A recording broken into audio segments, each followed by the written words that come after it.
কি ভাবি? কেউ নাই। এ ভাবি, হ্যাঁ, তুমি এই জঙ্গলের এইদিকে একা একা কারে খুঁজতেছো? কি তুমি সমস্যা কখন তোমার? আসলা? আরে আমি তো তোমারে প্রতিদিনই ফলো করি। তাই না? কারণ আমি তো এই জঙ্গলে আসলাম দেখি তুমি আও কিনা, কিন্তু কি কপাল আমার, মেঘনা চাইতে বৃষ্টি। তাই নাকি? হ্যাঁ।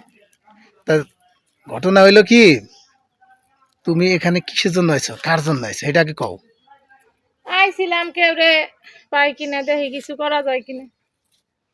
তোমার আর আমার তো দেখি একই রকম। হ্যাঁ, আমিও তো ওই জন্যই আইছিলাম যে প্রতিদিনই আসি, মাঝে মাঝে তোমারে দেখি কিন্তু কিছু করার সাহস পাই না।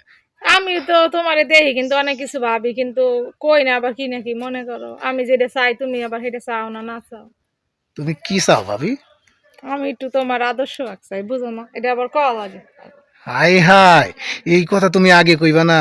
তোমারে তো আমি আদর্শ করার লাগে মানে দিনে রাতে নিজেকে তৈরি করছি, তুমি বোঝো না?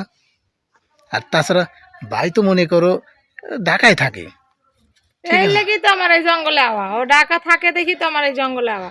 এই শোনো, তোমার আর জঙ্গলে আসার দরকার নাই, ঠিক আছে? এখন থেকে যা করার আমরা ঘরেই করবো, তবে সবার আড়ালে। আচ্ছা তাহলে চলো, তাহলে যাই ঘরে। এখনই যাবে? তোমার কি একেবারে তোর সইতেছে না, সব উপরে নিচে সব পড়ে যেতেছে।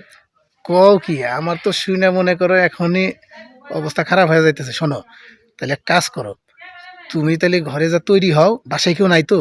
না না, বাসায় কেউ নাই, ওই ছোট ননদটা ছিল, ও প্রাইভেটে গেছে, আসতে আরো 2 ঘন্টা লাগবে। তাহলে এক কাজ করো, তুমি যে সব কিছু রেডি করো, আমি এই যে 1 বোতল তেল নিয়ে আসতেছি, বুঝছো?